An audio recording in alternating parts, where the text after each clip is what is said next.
To my channel Bagish education, Bagish sir, উচ্চ মাধ্যমিক স্কুলের শিক্ষক।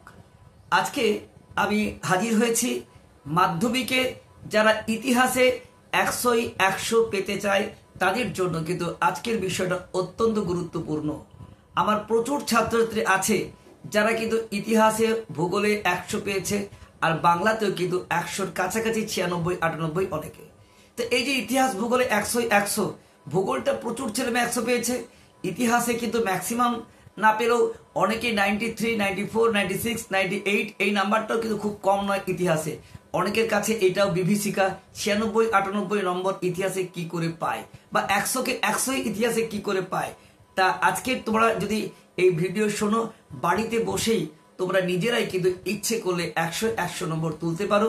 তা আজকে তোমাদের জন্য একটু, যারা মাধ্যমিক পরীক্ষা 2025-এ ইতিহাসে 100 পেতে চাও তাদের জন্য কিন্তু আজকের ভিডিওটা অত্যন্ত গুরুত্বপূর্ণ হতে চলেছে।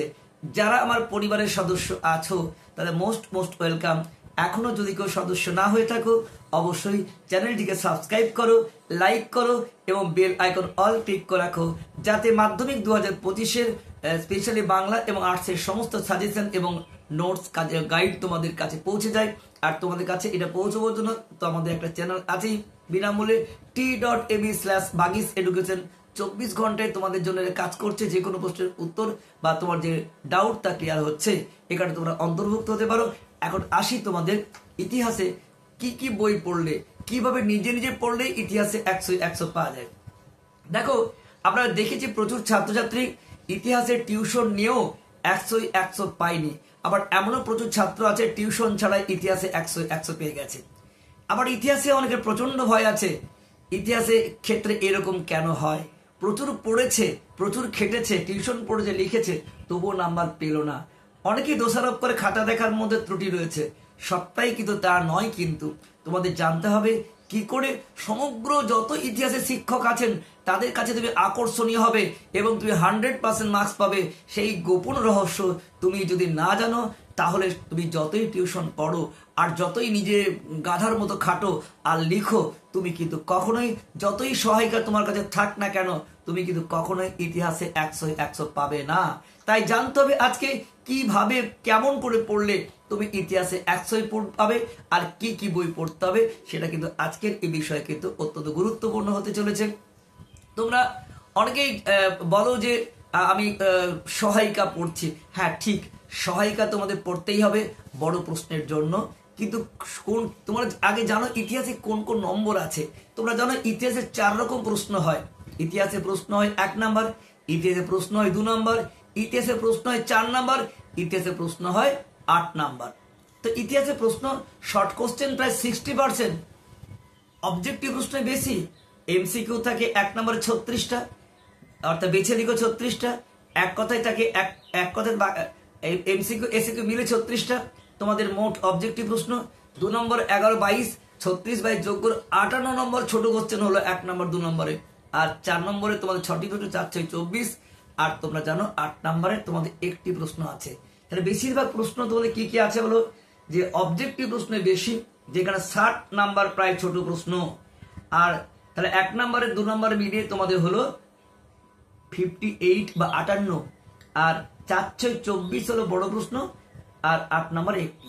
তাহলে 1 2 4 8 এই তোমাদের প্রশ্ন। 8 নম্বরে বড় প্রশ্ন মাত্র একটি, সে 8 নম্বর ভাগ থাকে 5 3 8 কিংবা 8 কিংবা 4 4 এরকম ভাগ থাকে। যত ভাঙা প্রশ্নে হাত দেবে তাতে ফুল মার্কস পাওয়ার সম্ভাবনা বেশি। গোটা প্রশ্ন ধরতে যেও না। আর 8-এ 8 পেয়ে ধরে শেষ থেকে শুরু করি। তোমাদের অন্তত পক্ষে 8টা পয়েন্ট লিখতেই হবে, ভূমিকা মূল্যায়ন করতে হবে। 4 নম্বর প্রশ্নের জন্য বলা আছে তোমাদের 4 নম্বরের জন্য 7 থেকে 8টি বাক্যের মধ্যে লেখো। কিন্তু অনেকে প্রচুর পূর্ণচ্ছেদ লিখে, বাক্য মানে পূর্ণচ্ছেদ। নোটটা তোমার এক পাতা কতটা লিখছো বড় কথা নয়, আমরা পূর্ণচ্ছেদ কাউন্টিং করি, যে 7 থেকে 8টি বাক্যের মধ্যে লিখে সেই ফুল মার্কস পায়। এই 7 থেকে 8টি বাক্যের মধ্যে উত্তর কিন্তু কোনো সহায়িকা বইয়ে লেখা নেই। তাই তোমাকে নিজেকে তৈরি করতে হবে। এই 7 থেকে 8টি বাক্যের মধ্যে নোটটা তৈরি করতে হলে তুমি অনেক বই ফলো করতে পারো। আমি বলে দিচ্ছি কোন কোন বই ফলো করবে, নিজের মতো করে নোট তৈরি করবে, যা তোমার পছন্দ সেই পয়েন্টে তুমি লিখো। কিন্তু আমরা চাইবো 7 থেকে 8টি বাক্যের মধ্যে উত্তরে তুমি 4 নম্বর উত্তর লিখো। বুক ইন্ডিয়া দেখবে অনেক পয়েন্ট আছে, সহায়িকা তুমি ফলো করতে পারো।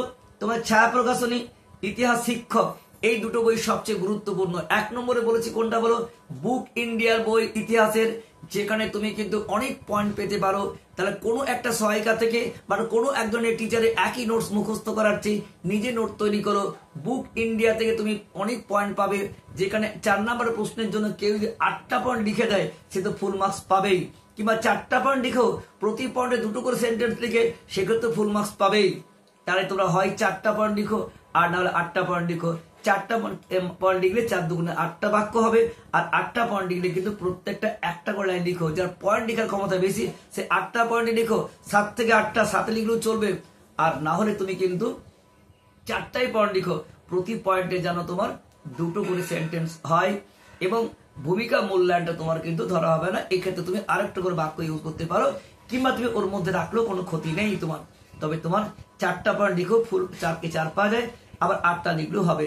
যাদের বেশি লেখার ক্ষমতা নেই বা বেশি পয়েন্ট মনে রাখার ক্ষমতা নেই তারা 4টা পয়েন্ট করবে, আর যাদের বেশি লেখার ক্ষমতা নেই তারা 8টা পয়েন্ট লিখবে। আর এই পয়েন্ট পাওয়ার জন্য আমি বলবো তোমার বুক ইন্ডিয়া 1 নম্বর গাইড হবে, 2 নম্বর তোমাদের ইতিহাস শিক্ষক ছায়া প্রকাশনী, সেখানে ফলো করতে পারো সহায়িকা।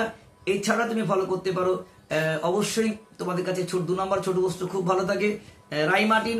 2 নম্বর প্রশ্ন খুব সুন্দর থাকে, 2 নম্বরের বেস্ট বই কিন্তু রাই মার্টিন, যেখানে 2 নম্বর উত্তর ভালো থাকে। এছাড়া তুমি প্রান্তিক প্রকাশনী বা এখানেও ফলো করতে পারো।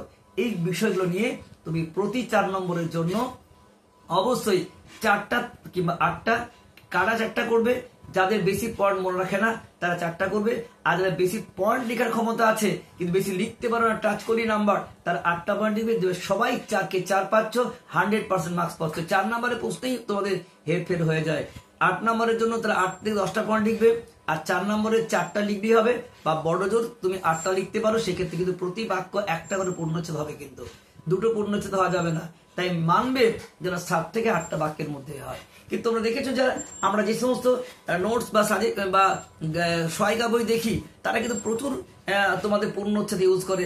7 থেকে 8টা বাক্যের মধ্যে তাদের পয়েন্টও নেই, 8টা আমরা 7 থেকে 8টা পয়েন্টের নোটসও দেখতে পাই না। তার কোনো ছেলে মেয়ে যদি 4 নম্বর প্রশ্নের জন্য 7 থেকে 8টা পয়েন্ট করে, ভূমিকা মূল্যায়নের ক্ষেত্রে একটি মূল্যায়নের বাইরে উদ্ধৃতি যোগ করে কোন ঐতিহাসিকের, তাকে তো, এবং তার এই ভূমিকা উপসংহারে যে নিজের মত প্রয়োগ করবে, কোনো সহায়িকা বই থেকে নয়, সে তো ফুল মার্কস পাবে। এখানেই তোমার সবচেয়ে বড় বিষয়, আমরা ভূমিকাতে এবং মূল্যায়নটাকে এমন আকর্ষণীয় করে ফেলি যেটা প্রত্যেকটা পরীক্ষক একদম চাট অবাক হয়ে যায়। ভূমিকা উপসংহারের মধ্যে একদম তাৎক্ষণিকভাবে খুব সুন্দর করে একটা মাত্র সেন্টেন্স ইউজ করবে, প্রচুর লিখলে তোমার কিন্তু কখনোই সময় কুলবে না আর ফুল মার্কসও পাবে না। তাই ইতিহাসের ক্ষেত্রে 4 নম্বর প্রশ্ন খুব গুরুত্বপূর্ণ। এবং তোমরা জানো যে 2 নম্বরে 1 নম্বরের তোমার জন্য তোমরা কিন্তু ডিটেলস পড়তে হয় তোমাদের কাছে, এবং এক্ষেত্রে তোমার রাই মার্টিন খুব সহায়ক হবে 2 নম্বর প্রশ্নের জন্য, খুব সুন্দর লেখা থাকে। 2 নম্বরের জন্য তুমি 3টে পয়েন্ট ইউজ করতে পারো, কারণ বলা থেকে 2 থেকে 3টি বাক্যের মধ্যে লিখো, 2 থেকে 3টি পূর্ণচ্ছেদে সেন্টেন্স গুলো বড় করতে পারো, কিন্তু পূর্ণচ্ছেদ সংখ্যা কিন্তু তোমার 2 নম্বরের জন্য 2 থেকে 3টি বাক্যের মধ্যে লিখো। এবং তোমার এই ক্ষেত্রে আমরা জানি বাজারে প্রচুর টেক্সট বই আছে, টেক্সট বই তোমরা খুঁটিয়ে পড়ো। আমরা জানি এই বইটা হয়তো বাজারে নেই, জীবন মুখোপাধ্যায়ের বই তোমাদের অনেক স্কুলে নেই, কিন্তু মনে হয় জীবন মুখোপাধ্যায়ের বই খুব ভালো বই। টেক্সট পড়া কিন্তু এর কোনো বিকল্প নেই, এখনো মনে করি আগেও ছিল, আগামীতেও থাকবে। জীবন মুখোপাধ্যায়ের বইটা তোমরা টেক্সট বই হিসেবে ভালো করে পড়তে পারো। আরো তো প্রচুর বই আছে, আমি বলছি না, কিন্তু আমার মনে হয় জীবন মুখোপাধ্যায়ের বই কিন্তু টেক্সট বই পড়ার জন্য 1 নম্বর 2 নম্বর প্রশ্ন ঠিক নথিভুক্ত করার জন্য খুবই গুরুত্বপূর্ণ। তোমরা কিন্তু এই বই ফলো করতে পারো। তাই 2 নম্বরের যে প্রশ্নের সেটগুলো আছে তোমাদের সেগুলো কিন্তু অবশ্যই, এবং 1 নম্বর 2 নম্বর প্রশ্ন কিভাবে হয়, এই প্রশ্নগুলো কিন্তু তোমাদের প্রচুর কোশ্চেন করলে হারিয়ে যাবে। টেক্সট বোর্ড যেমন পড়বে তার পাশাপাশি পর্ষদ নমুনা প্রশ্ন আছে, তোমরা জানো, ওটাকে ভিত্তি করে কোশ্চেন তৈরি করবে প্রত্যেকটা অধ্যায় ভিত্তিক। তোমরা যদি পর্ষদ নমুনা ভিত্তিক প্রশ্ন তৈরি করো 1 2 4 8, তাহলে একটা প্রশ্ন ইতিহাসে আনকমন থাকবে না, সমস্ত প্রশ্ন কমন থাকবে। আমরা আজ পর্যন্ত সাজেশনে একটাও ব্যর্থ হয়নি, আর হবও না। এর কারণ একমাত্র হচ্ছে পর্ষদ নমুনা ধরে প্রশ্ন বের করতে প্রতি অধ্যায়ে। আমরা যদি শুধুমাত্র সহায়িকা ধরে তোমাদের খাটাই, গাধার মতো খেটে তোমরা কিন্তু গুলিয়ে যাবে, অন্ধের মতো খেটেও তোমরা কিন্তু ইতিহাসে ভালো মার্কস পাবে না। তাই তোমরা পর্ষদ নমুনা ধরে অধ্যায় ভিত্তিক ভাবে প্রশ্ন করো। 1 নম্বর 2 নম্বর এক নম্বরের জন্য একটি বাক্যে লিখবে, আর 2 নম্বরের জন্য 3টি পূর্ণচ্ছেদের উত্তর দেবে। 3টা পয়েন্টও করতে পারো, তাহলে তোমরা একদম 2 নম্বরে 11 দুনে 22 হাতের মুঠে আসবে। 1 নম্বরে 36টা এমসিকিউ, একদম অপশন তোমাদের প্রয়োজনই হবে না। তথ্য মুখস্থ করলে একদম ঝড়ের মতো সমস্ত অবজেক্টিভ প্রশ্ন পাবে। আর তোমরা 4 নম্বরের প্রশ্ন তো বলে দিলাম, 4/24 কিভাবে 24 পাবে। আর 8 নম্বরের প্রশ্ন, যে প্রশ্ন ভাঙা আছে সেটা কিন্তু আগে করবে। আর যদি 8 নম্বরে গোটাটা করো, সেক্ষেত্রে 8 থেকে 10টা পয়েন্ট করবে, তাহলে কিন্তু পুরো 8 নম্বরই পাবে। তাহলে আজকে তোমাদের জানিয়ে দিলাম ইতিহাসে কিভাবে তোমরা পড়বে। টেক্সট বই হিসেবে আমি তোমাদের বলবো জীবন মুখোপাধ্যায় বইটা কিন্তু খুবই ভালো বই। সহায়িকার জন্য বুক ইন্ডিয়া, তোমাদের রায়মার্টিন, ইতিহাস শিক্ষক ছায়া প্রকাশনী, রায়মার্টিন সহায়িকা এবং প্রান্তিক প্রকাশনী, 4টা বইয়ের সহায়তা নিয়ে তোমরা প্রতি 4 নম্বরের জন্য হয় 8টা পয়েন্ট করো, আর না হলে 4টা পয়েন্ট করো, কোনো সমস্যা নেই। 4টা পয়েন্ট করলে প্রতি পয়েন্ট 2টো করে সেন্টেন্স হবে, আর 8টা পয়েন্ট হলে প্রতি পয়েন্ট কিন্তু 1টা করে সেন্টেন্স হবে। এগুলো মাথায় রেখে তোমরা কিন্তু নোট তৈরি করো। 4 নম্বর 8 নম্বরের ক্ষেত্রে 2 নম্বরের জন্য 3টে করে সেন্টেন্স ইউজ করবে, 3টে পয়েন্ট করতে পারো। আর 1 নম্বরের জন্য ছোট করে গুছিয়ে যত ছোট লিখবে, তাতে কিন্তু পূর্ণ বাক্যে লিখলি তোমরা জন্য 1 নম্বর বেশিরভাগই বেছে লিখো। খুব কম প্রশ্ন আছে, এক কথায় 1 নম্বরে লেখার বেশি সুযোগ নেই, কিন্তু 2 নম্বরে প্রশ্ন লেখার সুযোগ রয়েছে বেশি। তাই 2 নম্বরে 3টে করে পয়েন্ট বা লিখবে, 4 নম্বরে 8টা পয়েন্ট লিখবে, আর না হলে 4টা লিখবে, যার যেমন ক্ষমতা। বললাম 8 নম্বরে 10টা পয়েন্ট লিখবে। এইভাবে লিখলে আর এই সমস্ত বই ফলো করলে আমার মনে হয় ইতিহাসে তুমি বাড়িতে নিজে নিজে পড়েই 100কে 100 পাবেই। এবং তোমাদের গাইডের ক্ষেত্রে কোন কোন প্রশ্ন তোমরা পড়বে, কিভাবে পড়াশোনা করবে, যদি কোনো সমস্যা হয় অবশ্যই কিন্তু কমেন্টে জানিও, আমি তোমাদের হেল্প করব। আমি চাই আমার পশ্চিমবঙ্গের প্রত্যেকটি ছাত্রছাত্রী 90 থেকে অন্তত 100-এর মধ্যে মার্কস পাক, তার নিচে কেউ পেতে পারে না। আমার কোনো ছাত্রছাত্রী কিন্তু ইতিহাসে 90-র নিচে নাম্বার পাইনি, তোমরাও পাবে না। এত বছর ধরে অসংখ্য ছাত্রছাত্রী আমার বোর্ডে র্যাঙ্ক করে আসছে, অসংখ্য ছাত্রছাত্রী আমার 100 পেয়েছে, ইতিহাসে 100।